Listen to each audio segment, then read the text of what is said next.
And news coming in from Uttarakhand, where the government has issued fresh guidelines when it comes to the Char Dham Yatra. Now, fresh directives have been issued in order to control the rush that is being seen at the Char Dham Yatra. So far, 11 deaths have been reported since the beginning of the Yatra. We have my colleague Kishore joining us to get us through the new fresh guidelines that have been issued. Kishore, no VIP darshans will be allowed, no mobile phones will be allowed, and what the authorities are saying that, this new practice of making reels is what is causing chaos at the yatras and at the temple. So now no mobile phones will be allowed and no reels will be allowed, in a particular radius as far as the temples are concerned.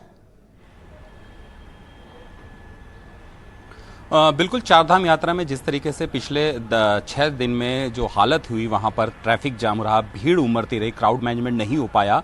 अब सरकार ने कई बड़े फैसले लिए हैं, जिसमें सबसे बड़ा फैसला ये है कि चारों धामों में जो 50 मीटर के दायरे में मोबाइल फ़ोन पर बिल्कुल प्रतिबंध लगा दिया गया है, यानी जो वीडियो और रील बना रहे थे वो बिल्कुल प्रतिबंध है। इसके अलावा 31 मई तक जितने वीवीआईपी दर्शन होते थे चारों धामों में, वो पूरी तरह से रोक लगा दी है।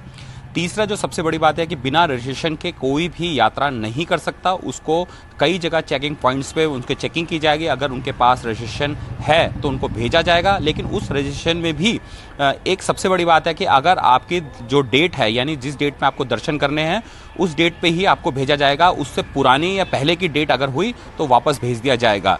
इसके अलावा जो कई राज्यों को पत्र लिखा गया है चीफ सेक्रेटरी ने, उसमें ये कहा है कि जो भी आपके यहाँ से राज्य अतिथि आते हैं या कोई नेता या फिर वीआईपी आते हैं, उनको फिलहाल अभी 31 मई तक उनको रोक लगा दी जाए। वजह यही है कि बहुत ज़्यादा भीड़ होगी और अव्यवस्था हो जाएगी। ऐसे में वीआईपी दर्शन और वीआईपी ट्रीटमेंट नहीं मिल पाएगा।